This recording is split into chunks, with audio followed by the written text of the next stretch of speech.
That is recording.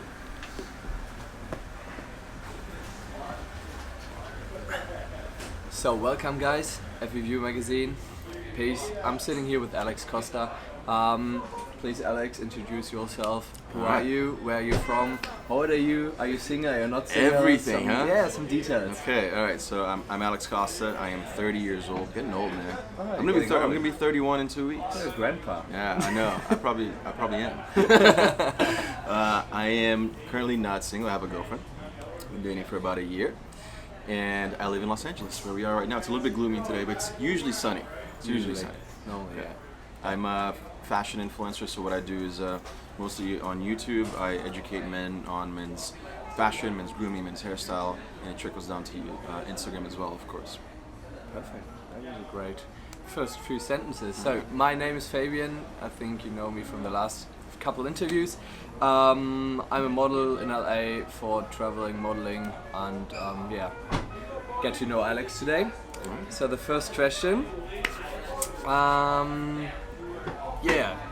as you know, you have YouTube, a big audience on YouTube, 1.9 millions. Is that right, or 2 already? Almost 2. Almost 2. Here we Yeah. go. So just tell us a little bit about how did it start? It was 2011. Yeah, so I started, so it's crazy. I started making YouTube videos about 8 years ago, 2010, 2011 or something, and I started doing video games on YouTube. Yeah. So I would play video games and just post it online. People liked it. I got to a point where I didn't like video games anymore, so I started showing more of my life here in the US. So I would do vlogs about LA, and I spoke Portuguese in my videos because I'm Brazilian. So my audience really liked seeing the US life, just anything, basic things. At one point though, I decided to switch over to English just to expand my audience. And it was really difficult actually, but I started doing videos in English and started showing like my clothes and stuff, and people started to ask like, what are you wearing? How do you do your hair? And I'm like, guys want to see that? That's kind of cool. All right, I'll try one like hair video. I'll try one fashion video, and those videos did really well. And I kind of like found that way of growing on YouTube. I'm like, okay, this is a thing. Like, men want to see how other guys dress, how other guys do their hair, and I started showing that on YouTube, and that's when my channel really took off. Okay, and so you started with YouTube, and Instagram grew pretty much because of your YouTube. Yeah. So I started doing YouTube, and then Instagram was always kind of like secondary to me until recently, until maybe like last year, when I started to take it really seriously and started to put as much effort into each channel.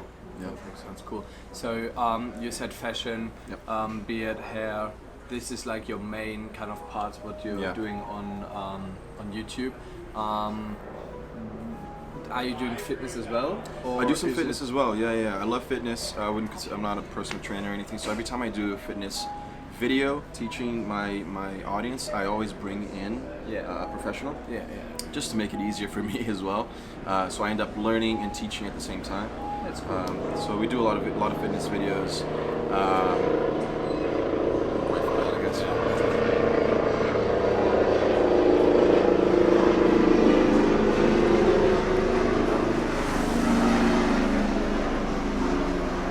You gonna ask the fitness question again? Yeah.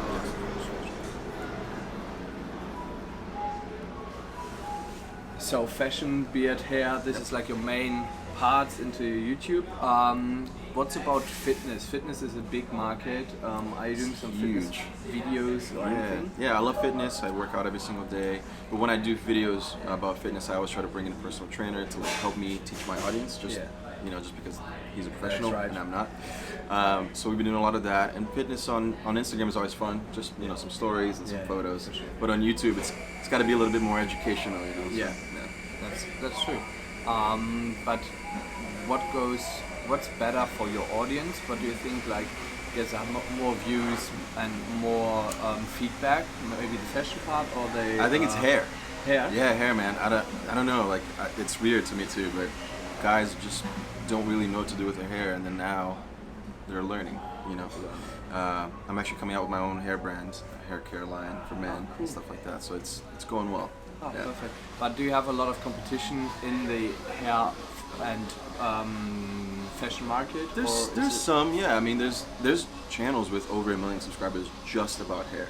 Okay. You know, actually 2 million subscribers just do hair content for me. That's it. And how do you change your channel in a way that it's more unique and show your audience like different stuff as other?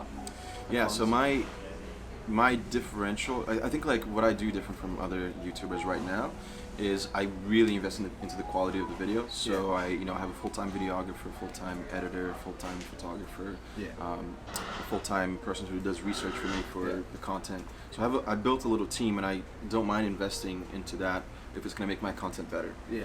So my videos look crisp. I'm not just like with an iPhone like doing a video. Every time I go get a haircut and I shoot it, I bring like 2 people to shoot it. I bring lighting. So I really want to just make like the highest quality content possible on YouTube. That's a good idea. That's a good idea. So you spoke a bit about your team. You're 5 people right now. 4. 4 people. And how does it all work out? Like you started maybe with one videographer, then the second came. Started with me doing everything. And then when just killing myself. When was like the year when you said, okay, you need the first videographer? Was it a friend or how? Yeah. Okay. So so I worked for Google for 3 years before I started doing this full time, and I quit last January. I quit Google to do this full time, and I was just doing everything on my own. Last January. This is like half a year ago. Yeah. 1.5 years ago. Yeah. Exactly. So I started doing this full time 1.5 years ago, and I knew it was a risk, obviously. So I wanted to make sure that I was doing everything properly without spending too much money. So I did everything on my own. I was doing 2 videos a week, 5 pictures a week, and just editing everything on my own. I would hire a photographer to come shoot me once in a while, but that's really it. It got to a point where I was doing a lot of sponsored deals, and I wanted to do more videos. So I decided to hire an editor in Brazil. Who like emailed me. He's like, I love your channel, really want to work for you. I'm like, I don't know. But then this guy is amazing. His name is Daniel. He's in Brazil. He's been my employee. Was employee number 1 for me. He's been working for me ever since. Hi, Daniel. Yeah, he's great. He's great, man. He works overnight. Like he hustles. And he's 22. So I'm all about that. So I gave him the job, and then I hired this photographer that I was shooting once in a while with, as a full-time guy. And then I hired my brother now, who moved out to LA from Florida, to work with me on my channel. So he's been like writing some of my scripts and doing research and working on my giveaways and stuff like that. That's great. 360. That's cool. So you build your own team, your own little business. Yeah. And what is your goal for the future? Where do you want to go? Do you want to get bigger? Do you want to invest in more markets maybe? Or what is your main goal? So the main goal right now for me is I want to build another brand. So I am building a men's grooming line brand, and that comes. That's going to be released in the next few months. Also working on a little fashion collaboration that comes out in August. That's going to be pretty cool. So stepping outside of YouTube and Instagram a little bit and just building the business as a whole. Okay. Yeah, that's perfect. That's a good idea. This is the way how do you do it. Yeah. The next question.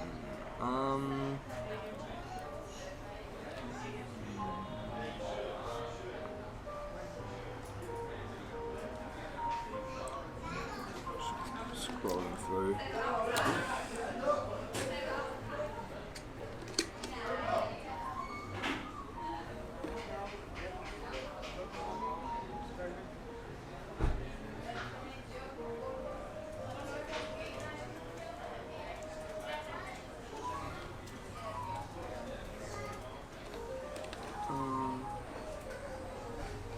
Okay, got all the questions in my head. So, yeah, we had the conversation before the video starts. So, going back to that, Instagram changed their algorithm all the time. I change the algorithm all the time. So, at the moment, it's pretty much hard. It's so hard to grow on Instagram, and on Instagram, all the younger community is going to Instagram and maybe not to YouTube. This is what the experts are saying. So, do you think YouTube, Instagram are working together in a way, or do you think you need to spend more time into Instagram because Instagram is a new YouTube? Or what do you think for the future? What will happen? Is your YouTube account still growing? It's still like the main thing? or how did it all Yeah. work out for you? I mean, it's always hard to say, and I agree. Like the algorithm, you never know what's gonna happen. What I do know about the algorithm is it always follows what people want. Yeah. So like if people want to see this type of content, then the algorithm is gonna be like, here's this content. Yeah. You know. So you always just have to watch for what the audience wants and Yeah. kind of like shift your content a little bit, just like I did from gaming to vlogging to this, just because I knew that that's what people wanted. Yeah. So think of the algorithm as like your audience. Yeah. You know, if they're clicking on it, then that's it. That's all that matters. YouTube for me is still number one. I grow at a pace between like 50 and 80,000 new subscribers a month, which is great. And then that comes down to Instagram as well, because I'm always promoting my Instagram on YouTube. And then I'm also posting a lot of video on Instagram, and I think that's really important nowadays. Yeah. So video to me is the future. Like Yeah. I think that's where you're gonna shine. You know, if you're doing pictures, Yeah. it's cool, but you can only get so much information into a picture. When you do video, then that's completely different. Yeah. So I'm always gonna invest more time into video. And what about the community? Is there a difference between Instagram and YouTube? Do you have an older community on YouTube and a younger community on Instagram, or is it pretty much the same? It's pretty much the same. So my audience is crazy. My audience is 95% male. It's all guys, and it's 75% of them are 18 to 34. So it's always like the niche where you wanted to go. Exactly, yeah. So it's like maybe like 5 girls follow me on Instagram. Is that My good mom. or bad? Is that good or bad? Yeah, exactly. For business. You know, sometimes I'm like, Instagram. I wish more girls would follow, but then it's like for business. That's what I do. So, Yeah. yeah, that's true.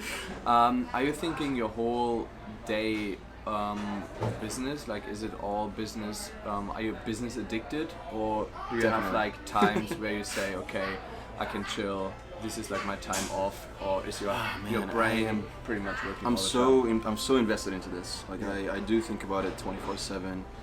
I enjoy it too. So like, you know, if I'm traveling, I'm like, if I see something that's beautiful, I'm like, man, I gotta shoot this. Like this is awesome. Yeah. That's the first thing I think of. It's not like, well, let me go enjoy it. Yeah. It's like I'm gonna enjoy it by creating content out of it. Yeah. You know, that's how I see things now. So I'm very business centered, which is good. But sometimes I wish I was a little bit more relaxed. So, if you were 10 years back and would think about if you knew you would get that successful with YouTube, with Instagram, would you do it again, or would you change anything? Or I've been really fortunate that every decision that I've made so far has been really good for me. it worked out? So I wouldn't really change anything.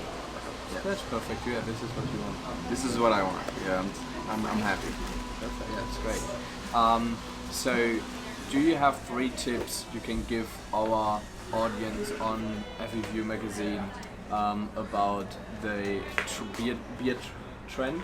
Beard at the trends? moment? Beard trends at the moment. Is it going back? Is it going forward? More beard? Viking beard? Viking beers, man. I can't grow beard, so I have no idea. Can you not grow a beard? A little bit, but I shave it all the time for modeling. Oh So, yeah, you have to. That's right. You gotta get that yeah. clean baby face. Yeah, that's true. I did that once this year. My audience hated me.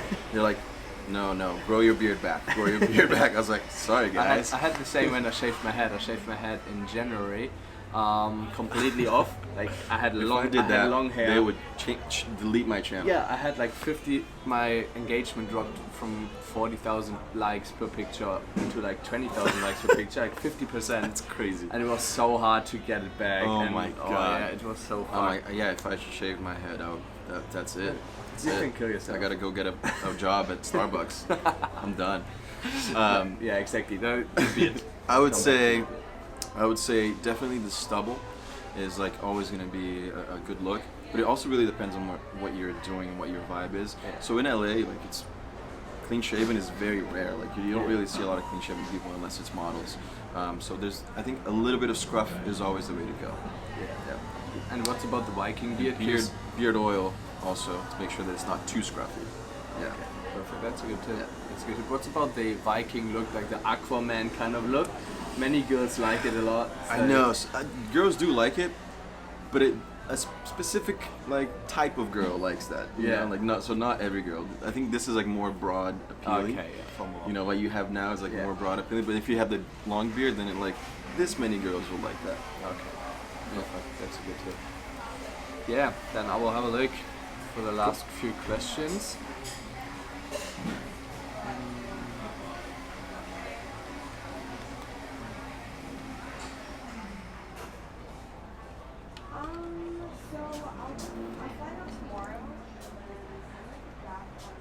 Okay, 2 more questions.